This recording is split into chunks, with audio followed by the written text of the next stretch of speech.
Pandey Saraswati group of colleges के digital platform पे आप लोग का बहुत बहुत स्वागत है। चलिए मैं लेके चलती हूँ गृह विज्ञान के बीए प्रथम वर्ष पेपर द्वितीय मानव विकास। ठीक है, आज का हमारा टॉपिक है वृद्धि एवं विकास के सिद्धांत। आज हम लोग पढ़ेंगे वृद्धि एवं विकास के सिद्धांत। ठीक है, चलिए अब हम लोग आगे बढ़ते हैं। विकास के सिद्धांत।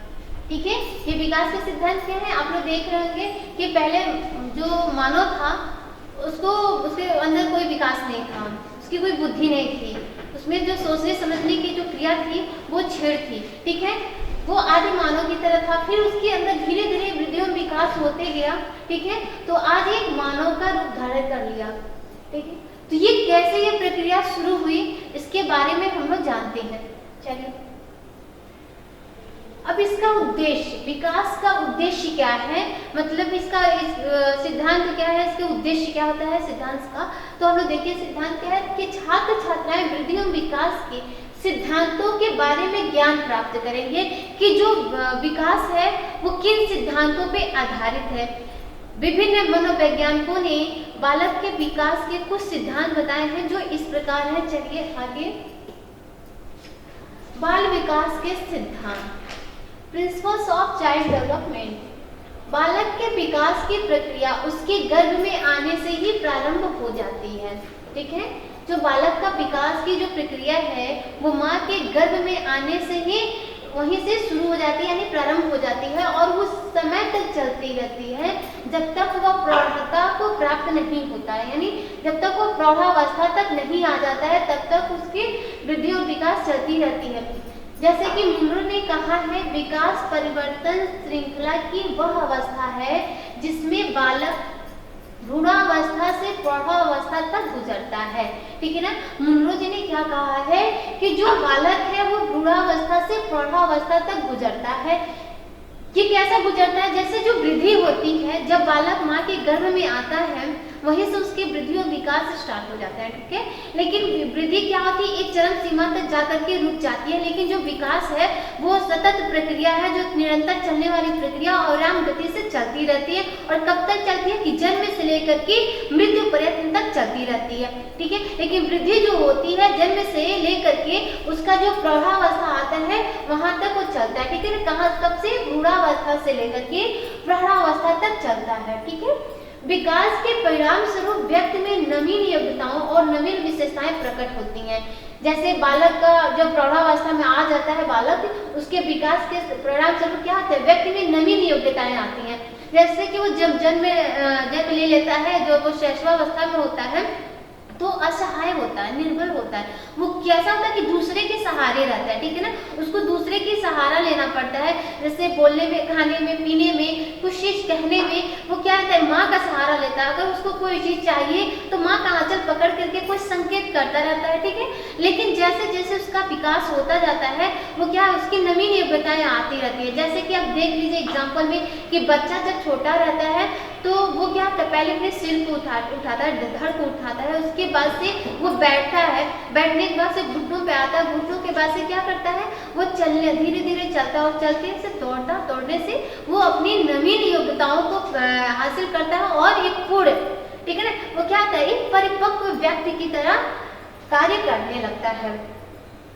बालक के विकास की यह प्रक्रिया किस प्रकार संपन्न होती है, इस संबंध में मनोवैज्ञानिकों ने अनेक सिद्धांतों का प्रतिपादन किया। ठीक है ना, तो ये कुछ मनोवैज्ञानिकों ने यह प्रक्रिया कैसे चलती है, ठीक है ना, कि वो परिपक्वावस्था में कैसे आता है, नवीन गुणों को कैसे सीखता है, जिन्होंने विकास के सिद्धांत को कहा जाता है। ठीक है ना, वो कैसे इसमें वो कहा, तो इस सिद्धांत के माध्यम से वो बता रहे हैं। चलिए आगे देखते हैं कि कौन कौन से सिद्धांत हैं। पहला है निरंतरता और विकास का सिद्धांत, यानी निरंतर विकास का सिद्धांत। निरंतर विकास का सिद्धांत विकास की प्रक्रिया एक शाश्वत प्रक्रिया है जो निरंतर चलती रहती है। ठीक है ना, जो विकास की प्रक्रिया होती है वो शाश्वत होती है, जो निरंतर चलती रहती है। जबकि विकास की जो गति होती है सदैव समान नहीं रहती है। ठीक है, जो विकास की गति रहती है वो सामान्य नहीं रहती है। जैसे कि आपने पहले देखा कि इसके प्रभावित करने वाले कार्य जो मैंने नेक्स्ट पढ़ा रही थी तो उसमें आप लोगों ने देखा कि जो वृद्धि होती है एक चरम सीमा तक जाके रुक जाती है, ठीक है।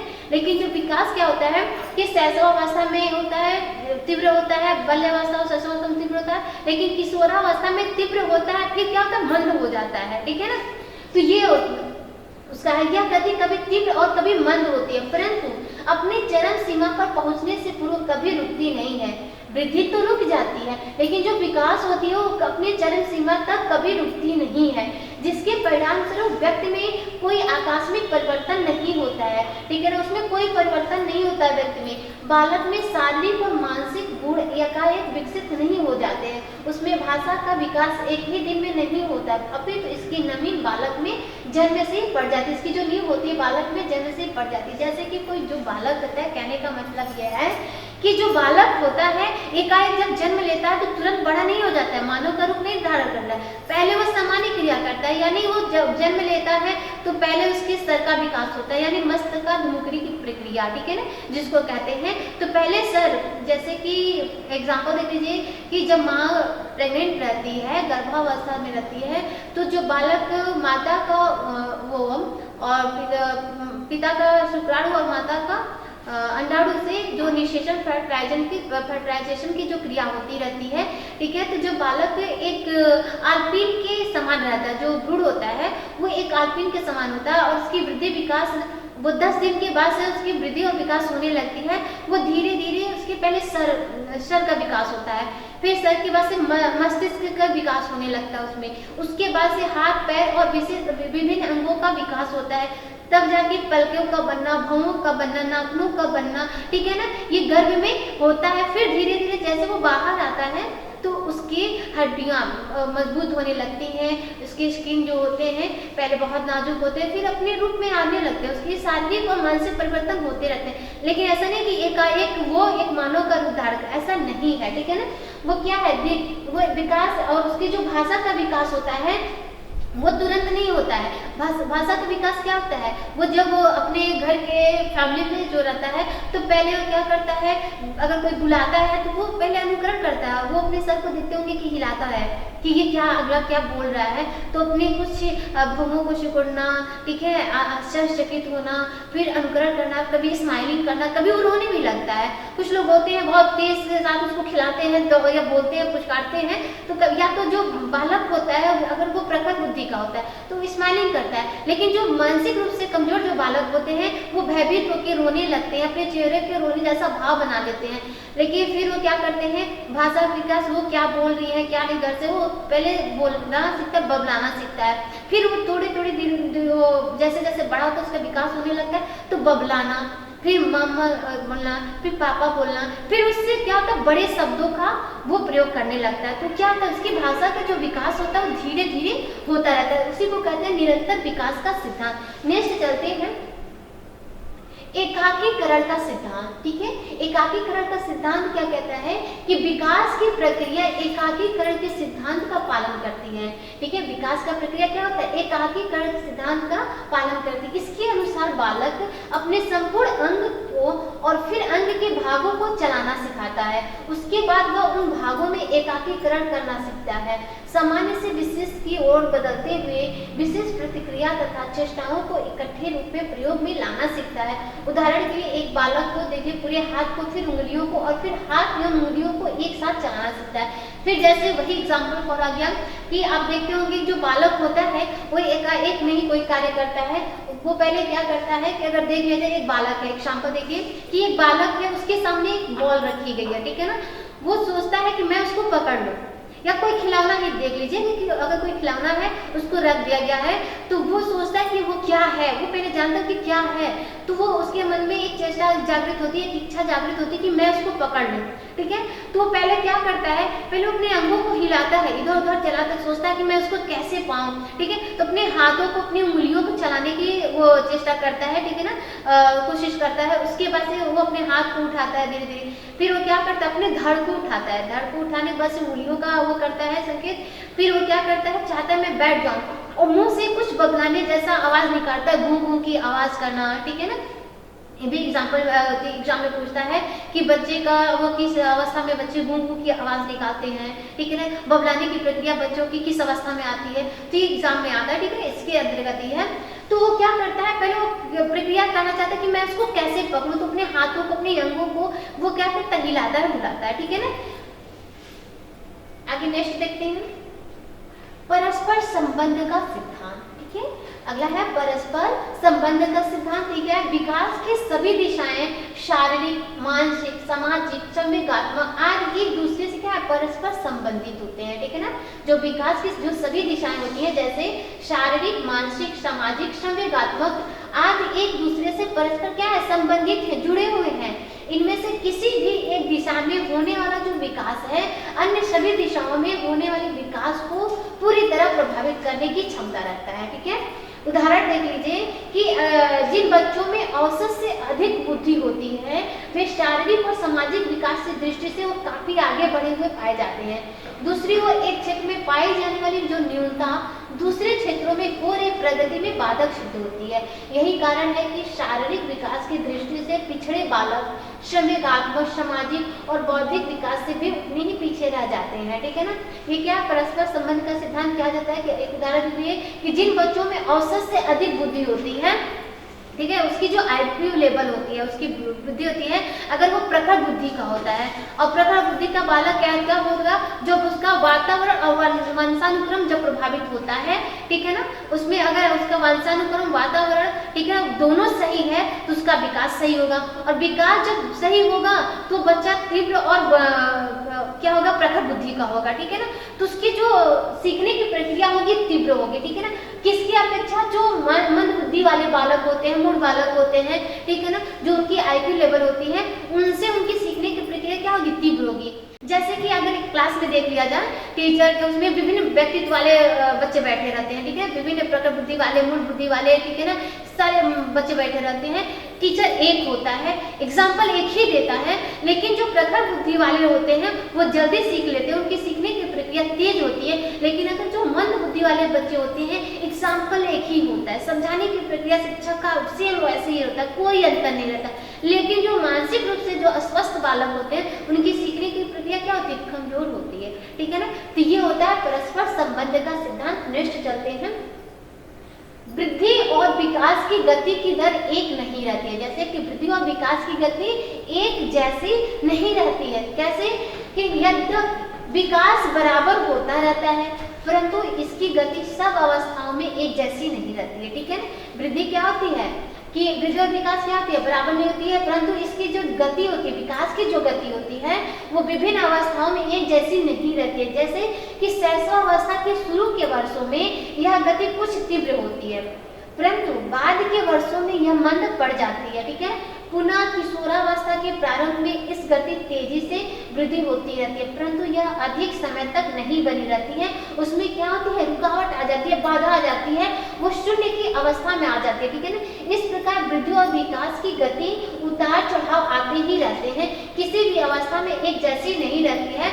जैसे कि आपने देखा होगा, जो वृद्धि और विकास की अवस्था होती है वो क्या होती है, सीढ़ी नुमा होती है, कि कभी घटती और बढ़ती रहती है, ठीक है ना। ये क्या होती है, घटती बढ़ती रहती है, वो एक जैसी नहीं रहती है। जैसे कि आपने देखा होगा कि जो शैशवावस्था, बाल्यावस्था में जो बालक होते हैं, उनकी सीखने की प्रक्रिया तेज होती है।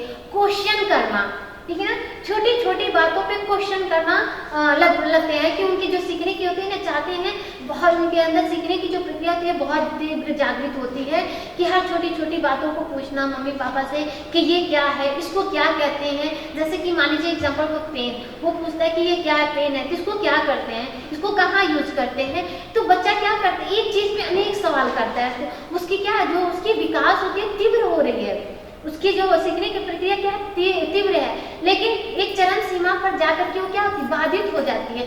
फिर पुनः क्या होता है, किशोरावस्था में तीव्र हो जाती है, और फिर क्या होता है, मंद पड़ जाती है। और वहाँ विकास क्या होता है ना, कभी तीव्र होती है, लेकिन वो क्या होती है, जीवन पर्यंत तक चलती रहती है। विकास भी क्या होती है, घटती बढ़ती रहती है। जैसे जैसे बालक का वातावरण, वंशानुक्रम मिलता जाता है, उसकी इन्वायरमेंटल मिलती जाती है, उसकी दिशा मिलती जाती है, ठीक है। जैसा उसका वातावरण होगा वैसे वैसे उसकी विकास की गति क्या होगी, तीव्र होती जाती है, ठीक है ना। अब आगे चलते हैं, विकास सामान्य से विशिष्ट की ओर चलता है, ठीक है ना। विकास जो होता है, विकास सामान्य से विशिष्ट की ओर चलता है। जैसे विकास और वृद्धि की सभी दिशाओं में विशिष्ट क्रियाओं से पहले उनके सामान्य रूप के दर्शन होते हैं, ठीक है ना। उदाहरण के लिए देख लीजिए, अपने हाथों से कुछ चीज पकड़ने से पहले बालक इधर उधर यूं हाथ मारने या फैलाने की चेष्टा करता है, ठीक है ना। जो बालक होता है किसी चीज को पकड़ने के लिए पहले क्या करता है, सामान्य क्रिया करता है, यानी अपने हाथों को इधर उधर हिलाता रहता है, ठीक है ना। फिर हाथ मारता है, फैलाता है उसको पकड़ने के लिए। इसी तरह शुरू में एक नवजात शिशु के रोने और चिल्लाने में उसके सभी अंग प्रत्यंग भाग लेते हैं, परंतु बाद में जो वृद्धि और विकास की जो प्रक्रिया फलस्वरूप उसमें क्रियाएं आती हैं, उसमें आंखों और वाक तंत्र तक सीमित हो जाती हैं। भाषा विकास में भी बालक विशेष शब्दों से पहले सामान्य शब्द ही सीखता है। पहले वह सभी व्यक्तियों को पापा कहकर ही संबोधित करता है, उसके लिए पश्चात वह केवल अपने पिता को पापा कर संबोधित करना सीखता है। जैसे कि इसमें कहा क्या गया उदाहरण में, जो बालक होता है पहले उसकी सामान्य क्रियाएं होती हैं। जैसे कि अगर अंगों का देख लिया, शारीरिक जो उसका देख लिया जाए, तो पहले हड्डियों का, सर को उठाना, मस्तिष्क का बढ़ना, धड़ को उठाना, फिर बैठना, चलना, दौड़ना, बोलना।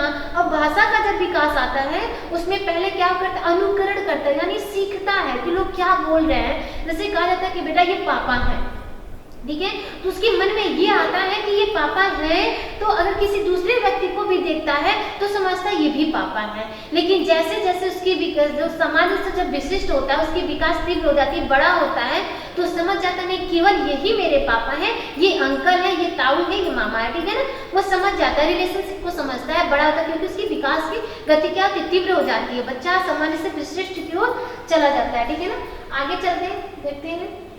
विकास की भविष्यवाणी की जा सकती है, ठीक है। वृद्धि की भविष्यवाणी नहीं की जा सकती, क्योंकि वो एक चरम सीमा तक जाके रुक जाती है। परिपक्व अवस्था में वो क्या थी, 0 यानी शून्य हो जाता है। लेकिन जो विकास की गति होती है, विकास की भविष्यवाणी क्या की जा सकती है, कैसे, लेकिन इसमें क्या है, एक अनुभव भी किया जा सकता है, ठीक है ना। ये मात्रात्मक नहीं होता, गुणात्मक होता है, मात्रात्मक गुणात्मक दोनों होता है। लेकिन ये क्या होता है, इसको माप नहीं सकते, लेकिन इसकी भविष्यवाणी कर सकते हैं विकास में। जैसे कि एक बालक की अपनी वृद्धि और विकास की गति को ध्यान में रखकर उसके आगे बढ़ने की जो दिशा और स्वरूप होते हैं, उसके बारे में भविष्यवाणी की जा सकती है, ठीक है ना। किसके बारे में भविष्यवाणी की जाए, जैसे उसकी दिशा और स्वरूप को देखते हुए। जैसे उदाहरण में देख लीजिए कि एक बालक की कलाई की हड्डियों का एक्स किरणों, ठीक है ना, से लिया जाने वाला जो चित्र होता है, यह बता सकता है कि उसका आकार प्रकार आगे जाकर किस प्रकार का होगा।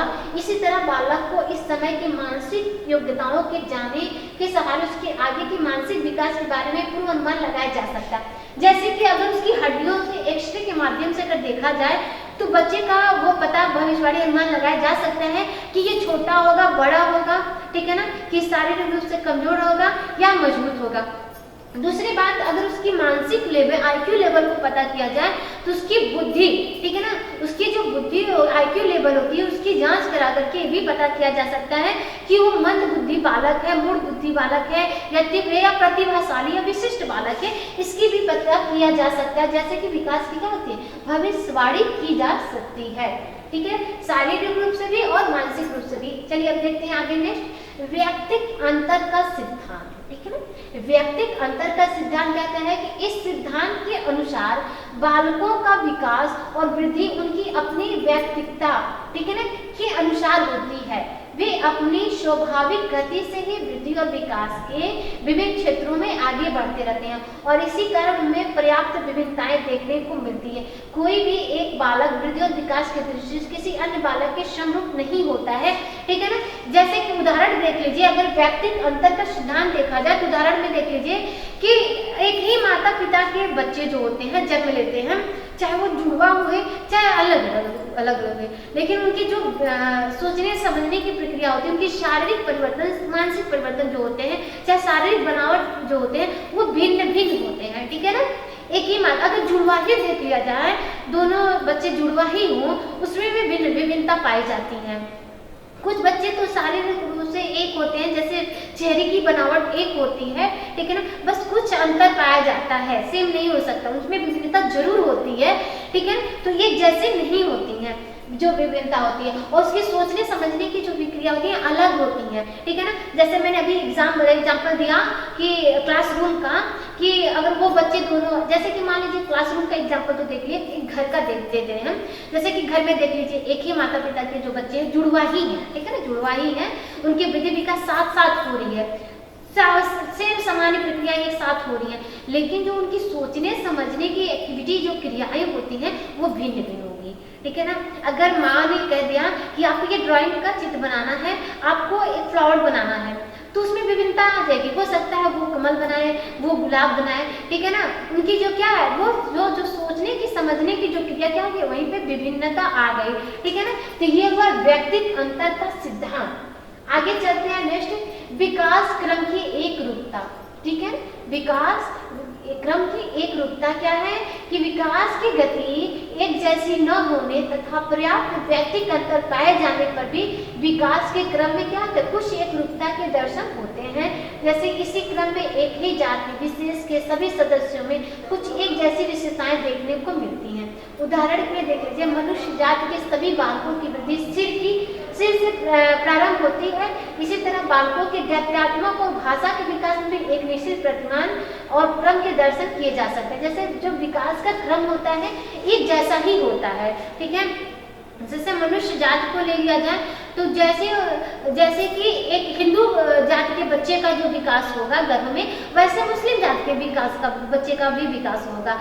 उसका भी सर पहले बनेगा, फिर मस्तिष्क बनेगा, फिर हाथ पैर अनेक अंगों का विकास होगा, ठीक है ना। उनका भी भाषा सीखने की जो प्रक्रिया होगी सेम वैसे होगी, लेकिन कुछ चेंजिंग आएंगे, कहाँ पे आएंगे, जो वो सामान्य से विशिष्ट की ओर जाएगा और उनका जो वातावरण होगा उस पर उनको वो वहाँ पे प्रभावित होगा, उनका वंशानुक्रम से वो क्या जुड़ पाए, वहाँ पे थोड़ा सा अंतर आ जाता है, ठीक है। लेकिन जो उनके बोलने और भाषा का जो विकास होगा वो क्या होगा, एक होगा, ठीक है ना। उनका जो दर्शन होगा एक होगा, ठीक है ना।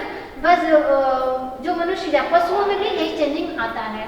अब देखिए विकास की जो दिशा का सिद्धांत, ठीक है ना। नेक्स्ट है विकास की दिशा का सिद्धांत। इसमें देख लीजिए कि इस सिद्धांत के अनुसार विकास की प्रक्रिया पूर्व निश्चित दिशा में आगे बढ़ती है, ठीक है ना। अब कुपुस्वामी ने इसकी व्याख्या करते हुए लिखा है कि जो विकास के क्रम लंबवत रूप में, ठीक है ना, जो है कि विकास का क्रम लंबवत रूप में सिर से पैर की ओर होता है। सबसे पहले बालक अपने सिर और भुजाओं की गति पर नियंत्रण करना सीखता है और उसके बाद फिर टांगों को, उसके बाद वह अच्छी तरह से बिना सहारे खड़ा होना सीख लेता है, ठीक है ना। पहले बालक क्या करता है, पहले वो अपने धड़ को उठाता है, फिर वो क्या करता है कि वो संभालता, अपने धड़ को संभालने की क्रिया करता है, फिर भुजाओं पे अपनी क्या बल लगाता है, उसमें नियंत्रण रखता है, उसके बाद अपनी टांगों पे नियंत्रण करता है, उसके बाद क्या करता है, खड़ा हो जाता है, ठीक है, बिना किसी चीज का सहारा लिए वो क्या होता है, खड़ा हो जाता है। ये तो कुपुस्वामी के अनुसार था कि जो विकास की दिशा होती है उसके सिद्धांत है। अब अगला देखिए कि क्रम के अनुसार विकास जो है कि दिशा के अनुसार विकास क्रम केंद्र से प्रारंभ होता है, फिर बाहरी विकास होता है, ठीक ना, जो है प्रॉक्सिमल डिस्टल पे, फिर बाहरी विकास होता है और उसके बाद संपूर्ण विकास, ठीक है, संपूर्ण विकास होता है। उसके बाद क्या होता है, संपूर्ण विकास होता है,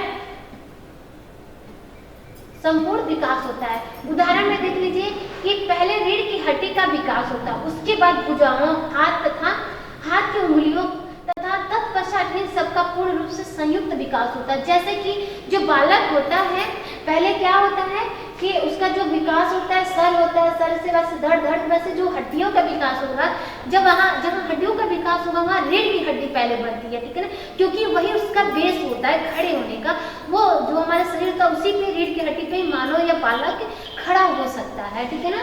तो पहले उसकी रीढ़ की हड्डी का विकास होता है, उसके बाद भुजाओं, हाथ के बाद उसकी उंगलियों का, तथा उसके बाद संपूर्ण विकास यानी नाखून का बनना, पलकों का बनना, ठीक है ना, आंखों की पपनियों का बनना, ठीक है ना, ये सब क्या होता है, उसके बाद उसकी विकास होती है, ठीक है ना। अब नेक्स्ट चाहते हैं वृद्धि और विकास की जो प्रक्रिया होती है वंशानुक्रम और वातावरण का संयुक्त परिणाम से होती है, ठीक है ना। जो वृद्धि और विकास होता है कब होगा, वो दोनों वंशानुक्रम और वातावरण के संयुक्त से होगा। जैसे कि बालक की वृद्धि और विकास को किसी स्तर पर वंशानुक्रम और वातावरण की संयुक्त देन माना जाता है, ठीक है ना। दूसरे शब्दों में देख लीजिए, जो वृद्धि और विकास की प्रक्रिया वंशानुक्रम जहाँ बुनियाद का कार्य करता है, वहाँ वातावरण इस बुनियाद पर बनाए जाने वाले व्यक्तित्व संबंधी भवन के लिए आवश्यक सामग्री वातावरण पढ़ने में सहयोग देता है, ठीक है, पढ़ने में सहयोग देता है। अतः वृद्धि और विकास की जो प्रक्रिया होती है, इनमें दोनों का समान महत्व दिया जाना आवश्यक हो जाता है। जैसे कि आप देख लीजिए, अगर जहाँ पे ये विकास है, विकास, ठीक है, विकास है, अगर वंशानुक्रम को देखा जाए, वंशानुक्रम को देखा जाए, वंशानुक्रम, फिर यहाँ पे वातावरण, ठीक है ना, वातावरण, अगर किसी बालक है, ठीक है ना, उसमें वंशानुक्रम है, वंशानुक्रम से जो प्राप्त गुण है उसमें पाया जाता है, लेकिन जो उसका वातावरण है वो सही नहीं है, तो उसका विकास प्रभावित हो जाएगा, उसका विकास क्या वहां पे नहीं होगा, ठीक है। अगर वातावरण सही है, वंशानुक्रम गलत है, ये नहीं पाया गया, उसमें कोई गुण नहीं, उसका सही नहीं है, ठीक है, तब भी विकास सही नहीं है। लेकिन जहां पे दोनों सही हैं, ठीक है,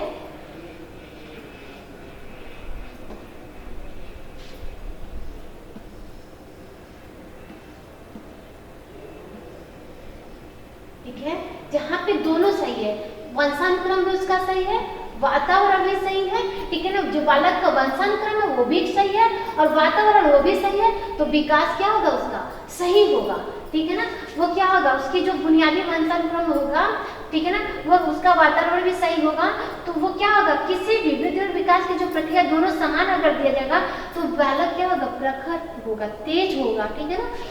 अब आगे नेक्स्ट चलते हैं, विकास लंबवत सीधा न होकर वर्तुलाकार होता है, ठीक है ना, जो विकास होता है बालक का वो लंबवत न होकर के, सीधा न होकर के क्या वर्तुलाकार होता है। जैसे कि देखिए, बालक का विकास लंबवत सीधा यानी लाइनर न होकर वर्तुलाकार स्पाइरल होता है, वह एक सी गति से सीधा चलकर विकास को प्राप्त नहीं होता है, बल्कि बढ़ते हुए पीछे हटकर अपने विकास को परिपक्व और स्थायी बनाते हुए वर्तुलाकार आकृति की तरफ आगे बढ़ता है। जैसे कि आप देख लीजिए कि बालक है, वो लंबा, उसका विकास क्या हुआ, लंबवत नहीं हुआ, ये उसका विकास लंबवत नहीं हुआ, ठीक है, वो तुरंत लंबा नहीं हुआ, वो धीरे धीरे हुआ।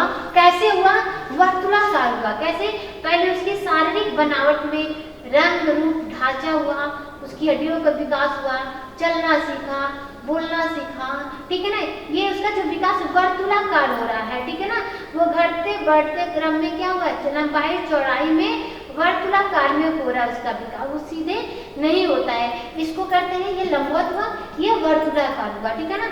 करते हुए आगे वर्षों में विश्राम लेता हुआ प्रतीत होता है, ताकि प्राप्ति जो उसकी वृद्धि और विकास को अस्थायी रूप से दिया जा सके। यह सब करने के पश्चात ही वह आगामी वर्षों में फिर कुछ आगे बढ़ने की चेष्टा करता है। इसलिए विकास की इस वर्तुलाकार गति को चित्र द्वारा समझाया जा सकता है, जैसे कि ये, ठीक है ना। अब आगे हम बढ़ते हैं, वह विकल्पित प्रश्न, ठीक है ना, वह विकल्पित प्रश्न है ना, जैसे कि आपने देखा विकास की सभी प्रक्रिया अंतर संबंधित नहीं है, सब इसमें दिया है विकास की विकास दर समान नहीं होती है। इसमें आपको दिया विकास के सिद्धांत कौन कौन से होते हैं, ठीक है ना, विकास हमेशा रेखीय होता है या निरंतर चलने वाली प्रक्रिया है, ठीक है ना। तो इसमें आपको सही आंसर देखना है कि इसमें कौन सा सही आंसर है, तो ये आपको बताया जाएगा। अगला है विकास के अध्ययन सिद्धांत का प्रतिपादन किसने किया है, ठीक है ना, ये आपका दिया गया। तीसरा है मानव विकास को प्रभावित करने वाला मुख्य कारक क्या है, वंशानुक्रम, पर्यावरण, इनमें से कोई नहीं, ठीक है ना। तो अगर देखिए नेक्स्ट, चौथा है निम्नलिखित में से किसका प्रभाव बालक के विकास पर पड़ता है, परिवार का पड़ता है, विद्यालय का पड़ता है, समाज का पड़ता है, या इन सभी का पड़ता है, ठीक है। नेक्स्ट देख लीजिए, पहले का बी होगा, पहले का बी होगा, दूसरे का सी होगा, तीसरे का बी होगा, चौथे का डी होगा, ठीक है ना, ये आपका आंसर है। आगे नेक्स्ट चलते हैं। अभ्यास प्रश्न पे कि विकास के कौन कौन से सिद्धांत होते हैं। आपने नेक्स्ट पढ़ा था विकास के सिद्धांत आज में, तो विकास के कौन कौन से सिद्धांत है। दूसरा है वृद्धि और विकास में क्या अंतर है, ये नेक्स्ट वीडियो में आपने देखा था। विकास को प्रभावित करने वाले कारक कौन कौन से होते हैं, ठीक है। तो ये रहा आज का हमारा question. Thank you for watching.